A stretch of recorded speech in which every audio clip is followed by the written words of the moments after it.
Thank you, everybody, for bearing with us through those presentations. I think important to have a panel which was entirely gender balanced. Important to have a panel representative of all the different, dare I say, vulnerable at-risk groups that are certainly under discussion in relation to the HFA too. So I think important to have heard all those different perspectives. But just a kind of a couple of words here from an ODI perspective. You can say, well, what is ODI doing, kind of hosting a panel like this, and what's our view? I think our view is that actually all well and good having at-risk groups detailed in a zero draft in a way that differentiates them, absolutely vital.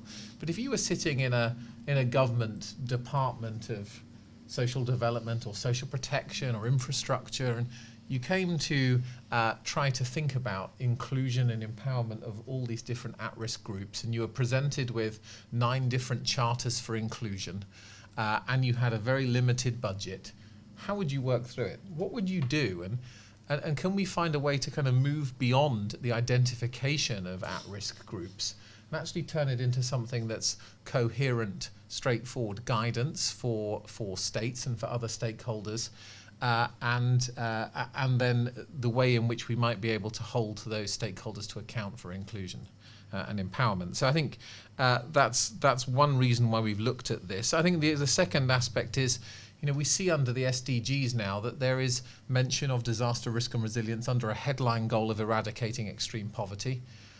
We know that at-risk groups can be both poor and vulnerable to disasters, and therefore there's a key intersection.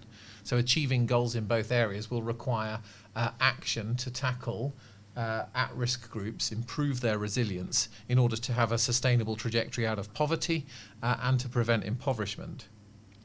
Having said all of that, we've looked at the zero draft. We've looked at all the different dimensions. We have a guide that covers about 10 modules now, and we can probably say that the module that we've got around vulnerability, inclusion, and empowerment is one where we can see quite significant progress in the draft. We can hold our hands up and say, well, the drafters have done a good job, the advocates have done a good job, and there are elements of the draft that we can celebrate. There's mention of disaggregated data, there's mentions of leadership, mentions of supporting empowerment from local government, there's support to social protection systems, and there's a lot to celebrate. But equally, we're in a negotiation process now, and elements of the draft can drop out, and elements of the draft can be brought in.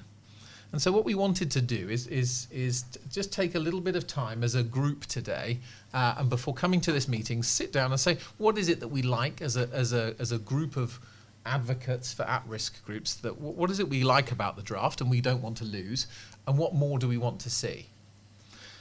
And so what I'd like to invite you to do in just the remaining time that we've got in this session is to just help us think through whether or not the types of points that we're making here are useful points, what we've missed, what new should be introduced, and what we'll do is run this not as a question and answer session. I don't, in this occasion, want any questions directed at any panelists, although there'll be time to do that afterwards should you wish, but instead to make comments around the headline points that we have on our document that's now on the screen, and to certainly invite our online audience to participate in this discussion as well.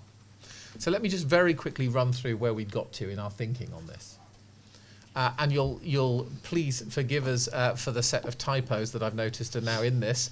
We prepared it about 10 minutes before we started this session, and you'll see that how fresh this is as a document. And just to say, the purpose of this is to try and capture a statement on, that covers all these at-risk groups that we can channel into the process and to member states to help reiterate what red lines might be, what cannot be dropped, and where the document could be improved. And that there are member states there that are in support of this line, and you'll see that if you look at the detailed of the new zero draft, and we can work with those member states to ensure that these aspects are secured. So this is hopefully a kind of a strength in numbers approach to providing clear guidance. Now, we recognise that this session is advertised to close at 5 o'clock. Please do feel free to step out at 5 o'clock, but also invite you to stay a little bit longer, no later than 5:30, to enable us to kind of get through this work if you want to be part of that. So just some very quick headlines of what we've agreed. I think we wanted to make a statement that we want to see an ambitious agreement. but we're concerned that the process and the quality of the current draft will not meet that ambition. That's a kind of a starter. Secondly, we need to see coherence between key international agreements. Important to see that both from a kind of interrelationship between strategies, but also in the way that they're implemented. What we've agreed that we like in the draft is we like the focus on inclusion of at-risk groups. And we've listed here some of the paragraphs or the points that mention things we like. So commitments to disaggregated data, recognition of leadership and empowerment of those recognized as vulnerable, and the system for disaster risk reduction to support this. The different types of at-risk groups are listed, and stakeholders, it's clear who's being referenced as at-risk groups, and also a commitment to social protection and safety nets. What we think is not quite there yet, and we need more of, is that there need to be closer alignment with the other process we've talked about to reduce monitoring burdens, particularly if we want to look at collecting data around disaggregated elements. That there's no talk about resources to actually help local government encourage participation and inclusion in the way that it's prescribed. And really also thinking about aspects of accountability there, where, after signing up to a piece of paper, who is it that's going to hold states or other stakeholders to account for promoting inclusion and empowerment? And that would be done through in terms of having some kind of independent audit function potentially, or at very least making sure that there's a reasonable transparent reporting against indicators under a target system. And then questioning really what kind of support member states would need in order to be able to advance this aspect of inclusion and empowerment and collecting data and supporting reporting, and recognition that it's not just about making demands, it's about groups sitting here and those in the room actually working in partnership with international agencies, with member states, with local governments in order to achieve this. And this is not about them and us approach. So they were the kind of the broad statements that we agreed on. But I'd like to open it up now to discussion, perspective, and of what's missing, what more needs to be done, or where you disagree with us. I've got a lot of contributions coming in from our online audience, but very happy to see hands in the room as well. While you're thinking about your points, let me just highlight some from those coming in online. From Mohammed Khaled at UNICEF, a need to invest in basic social services and social protection systems relevant to need and context of the most vulnerable to disasters is important. Delivery systems must be accountable and equitable and skewed towards the poor and most marginalised to bridge the gaps between social cohesion and resilience to disasters. It's hard to reduce risk and even respond to disasters if basic infrastructure and systems to deliver services do not exist for the very poor. From Raja IDRC, could the panel elaborate a little bit on the role of the private sector, business investment in inclusive and equitable DRR, especially in situations where such investment leads to displacement and further marginalisation of at-risk communities, including indigenous communities in some of the most resource-rich locations? So this tension between risk creation, partly by the private sector or lack of regulation. And then Lucy Pearson from GNDR, Global Network for Disaster Reduction. Critically for accountability will be local level participatory monitoring of risk perceptions, priorities of at-risk communities that's disaggregated across groups. Appropriate coordination mechanisms will be needed to link this monitoring up with national decision making. All good points. Others want to come in? Katie, the point about if you just introduce yourself very quickly and wait for the microphone. Thank you. Hello, I'm Katie Peters from ODI. Thank you very much for the presentations, really interesting. And I really like this idea of being able to put together some kind of joint statement. Excuse me. The point about accountability I think is really important, and maybe it's just a nuance, but I think it would be important to have something in there about accountability towards at-risk groups, not just in terms of the role of member states, but where there's states that aren't fully functioning, how actually we can be accountable to at-risk groups where there isn't a peaceful, stable government in place. Thank you. Others? Chloe? If you could introduce yourself as well. Chloe Dickinson, I'm at King's College London at the moment. You made a point there about how we're missing something around resourcing for participation, but actually there are a couple of points in here that specifically say that they want to see the volunteer resourcing for participation. And I think we just need, of course, we mustn't ignore the huge contribution to be made by volunteers and volunteer organisations, but we mustn't be shifting the burden onto volunteers by way of resourcing. Yes, good point. I think we were agreeing as a group beforehand that certainly it's very nice to call for participation and inclusion, but also recognising that participation is a burden for people who need to scratch together a livelihood and income, and that's not fully recognised. And it seems like, to my mind, that everybody is dashing out there desperate to participate in a DRR process, where actually this is probably a little bit of a misconception. Others? Including members of the panel, yes. Emma. Maybe we could include something more about local governments creating an enabling environment, or that sort of language that enables participation.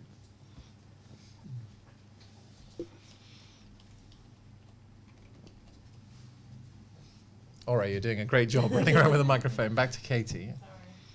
I don't know whether Maureen would be able to expand on definitions of at-risk groups, but I just wonder whether for some communities of practice, particularly those that are more kind of science-focused, at-risk groups might literally mean those are at risk as opposed to those that we might conventionally think of as being more vulnerable. So I don't know whether it might be worth thinking about some kind of definition.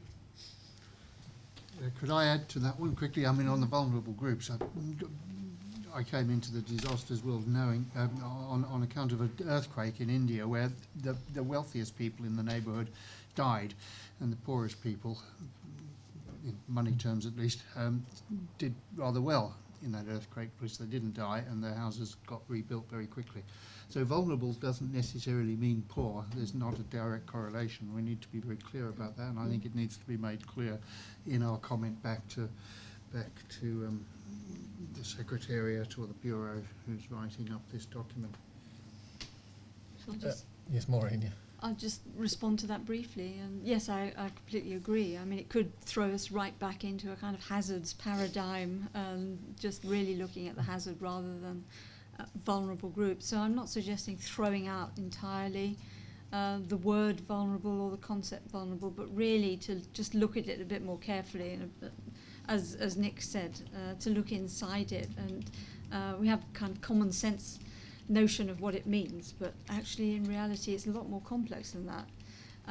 So we have to find a way of presenting the complexity without it being so complicated that the bureaucrats who are going to deal with this just throw up their hands and say, that's a step too far, we can't do that. I think that's still quite a discussion we've got to have. Okay. Yes, microphone in here. I'm Phương, the DR and CC consultant. I think that maybe for the resources for local government to work with the different groups, I think we should also say resources for other groups that representing these at-risk groups. For example, in different country contexts, they often have mass organizations or civil society organizations, which they also need resources to implement or enabling the participation and inclusion. Okay, so these would be representatives of at-risk groups. Yeah. So in building a system of disaster risk reduction that resources those representatives as part of the system for delivery. Yes. Yeah. Okay. Okay.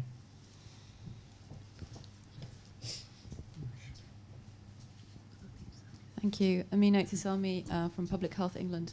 I don't know if this was included somewhere else in the document, but I can't see it on the current screen. And I wondered if something could be added in reference to the point about vulnerable groups aren't just biologically vulnerable, they're vulnerable because of the system, the structures around them. And I wonder if that could be brought out a little bit more so that if the points are read, there's the sense of vulnerable groups in a structure that makes them vulnerable rather than just what can we do about these vulnerable groups. So maybe including something around doing things about the structures, so planning, laws, access to education, income, health services. Those are the things I can think of off the top of my head, but at least it gives a sense that we're doing something about the structures that make these groups vulnerable. They're not born that way. Excellent point. Yeah, others? No matter how random, off the wall, be good to hear from you. Hello, it's Liz from Y Care International. Just thinking about what Jake was saying earlier as well, in terms of if these goals and these frameworks are going to be truly successful, they need to be accessible to all of these at-risk groups that we're talking about. So although it's not quite about the language of the frameworks, it's about making these frameworks available and accessible for all of these groups we're talking about. So are they written in Braille? Are they written accessibly for children? Are they written in a way that people at the community level will understand them, not just for policymakers, politicians and NGO workers and researchers and others? Excellent point.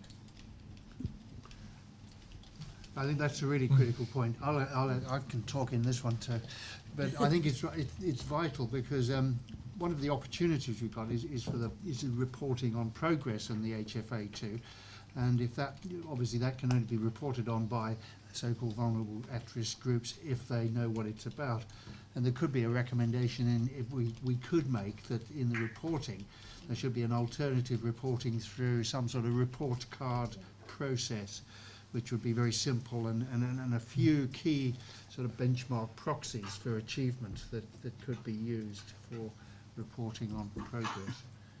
So just let me raise the question then about this issue of either participatory monitoring or some kind of independent level of a kind of accountability, either arrived at by at-risk groups or members of at-risk groups themselves, or through a process supported through civil society or through government, or actually maybe something done independently on a more global basis. I wonder whether that's a recommendation that we can offer to the process, that a group, with the agencies partly represented around this table, can actually take forward and commit to resource, or whether or not there would be a need to make some kind of declaration that there's a group that could here participate in supporting the kind of participatory monitoring. I'm just thinking back to the views from the frontline process and a really very significant global effort to take a poll of how well disaster risk reduction was being implemented at local level. I just wonder whether that kind of process or something similar is something that groups here would want to commit to in promoting accountability across the reporting framework. I mean, we've been doing it for years, haven't we?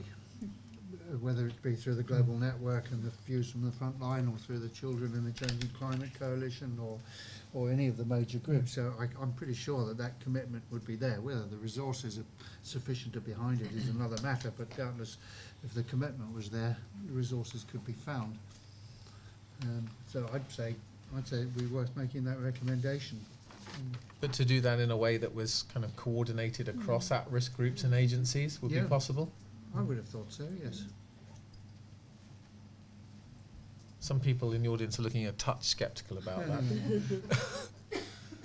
I'm not sceptical, but I think we need to be careful not to duplicate things that are already in place. And certainly during the original HFA, there was a considerable investment in rolling out the HFA monitoring tool to subnational levels, to local governments. So I think using that as a starting point, what worked with that, did it reach people, I think would be a good step along in that process. Okay. Other views? Yes, sorry. Hi, it's Kevin Blanchard, DRI Dynamics Independent Consultant. Just to reiterate what Liz actually said earlier, it's kind of so she's mentioned kind of the actual kind of practicalities of communicating this and making sure that the kind of the vulnerable groups are, at-risk groups are kind of aware of what's being discussed and what's being used. But I think also in the research that I've done, it's shown that various communities and various kind of subsets of those communities interpret wording and the actual communication of that message very differently. So my research focuses particularly on how women and girls view risk communication strategies in comparison with men and boys, and how they kind of have that kind of, men and boys will sometimes have that kind of that macho kind of, that risk can't impact on me. So I think it's important that not only with the kind of the actual practicalities of making sure the communities are kind of up to date with what's being discussed, it's really about looking specifically at the wording and how that communication is actually put out there to make sure that the wider community understands that and it's not just targeted at one particular group. Okay, excellent point.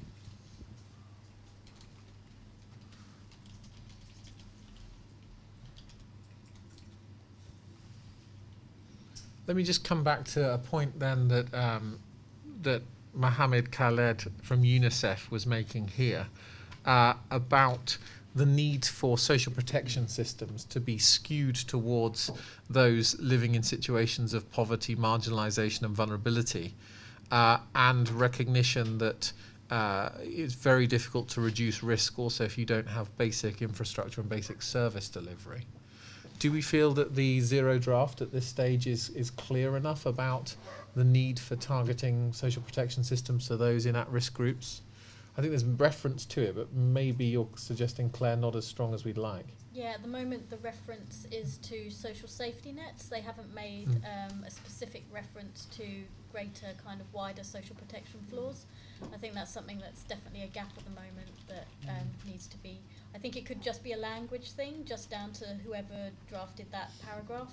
They may not be actively excluding that, but it's something to be highlighted, I think. Okay. Mohammed Khaled's coming back here. In relation to the role of the private, increasingly the private sector, especially the oil and mining companies, investing in rural and pastoral areas and new discoveries.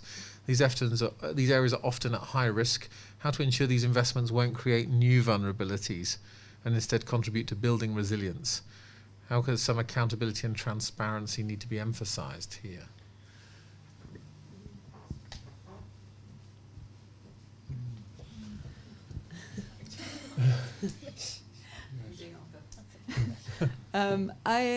My answer to that is health impact assessment. It's I don't know if people are familiar with it, but I've done one recently, and I know that Alaska, where they have problems with extractive industries versus communities, that this is seen as a mediating tool so that you enable participation, incorporate scientific assessment of the benefits of whatever the extractive industry is proposing. You assess the impacts, and then together with the community, you can make some recommendations as to whether you think whatever the extractive industry proposal are okay to go ahead with or whether they need to be tweaked. So there's a global movement for health impact assessment, and as a advocacy and community participation tool, I think it's very useful. So this is essentially a kind of a regulatory move to mean that new investments in those exposed areas should conduct those kind of impact assessments. They're not always statutory. They're not always statutory. Yeah. They can be made. I think in the UK, environmental impact assessments are, or maybe not, I'm not sure. Health impact assessments are not. So the different countries will have different approaches. And obviously, the more you consolidate the assessments, the better. So instead of doing a health impact assessment, environmental impact assessment, equity impact assessment, so on and so forth, there's an argument for consolidating those processes. So that, but essentially, it's the idea of having a scientific appraisal of whatever the proposal is from extractive industry or developer or whoever, and having community participation all rolled into one. Very good, thank you. Any others before we wrap up? Kind of 4 minutes left for any burning points.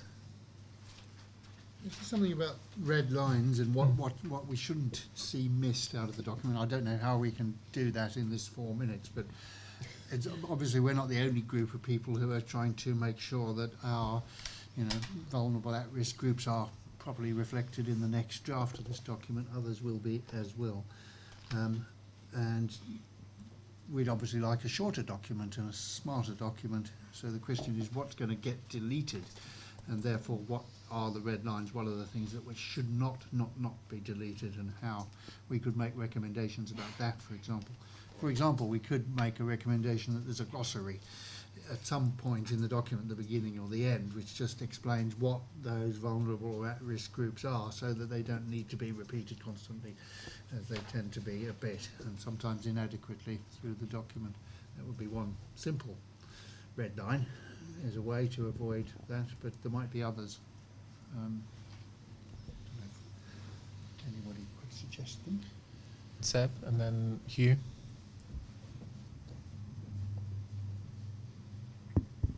Thank you. More of a question than a comment.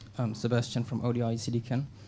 There was brief mention of a rights-based approach on the panel, and I just wanted to know if that comes out strongly enough, or if we need to strengthen the links to that in the new draft. Okay, very good. And maybe passing on to Hugh, you could take that question as well. We had a discussion about rights-based approaches, and be useful to get your perspective as a ex-government employee. Yeah. Not of the UK government. Yeah. I mean, yes, maybe going back to red lines first. I mean, I think, when I'm listening to the discussion, listening to the panel, certainly a common theme is around oversimplified labels. And I think, we need to have a red line that ensures that vulnerability is not masked by catch-all labels like the poor or youth and children or gender.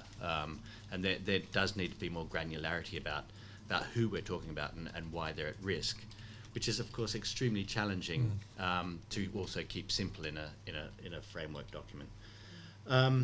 Rights-based approaches, we did have a discussion about that prior to this, and certainly maybe speaking in a personal capacity, neither as an ex-government official nor a Red Cross employee, it makes it very challenging for governments, I think we all know, to actually to sign documents that are particularly emphasising rights-based approaches. So I think it's a very difficult issue. Others either on this point or on red lines? We have 2 minutes left. No? Yes? Coherence with the MDGs and SDGs. That's a red line, I think. I just wondered if something could be phrased in a non-controversial way, but to say that the groups are not just vulnerable groups that we need to do something about, they're also barometers of how well society is functioning. So we don't want to monitor them or disaggregate the data by these groups just because we want to know what to do about them. It's because they give us an idea of how well society is functioning, whether society is resilient. So it's maybe it's just a nuance, but might help with putting them in a more positive light.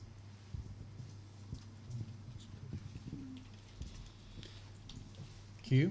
Yeah, sorry. Can I add another red line? It is in there already, but just that there does need to be an operational framework that there's consensus around, that is realistic and that is resourced. And I think one of the, obviously the Hyogo framework was successful up to a point in terms of drawing attention, but it was also a failure in terms of not operationalising successfully concepts around disaster risk reduction. So I think it is a real opportunity with the follow-on to the Hyogo framework to ensure that there is an operational framework that has a degree of consensus, that is resourced and that is clear.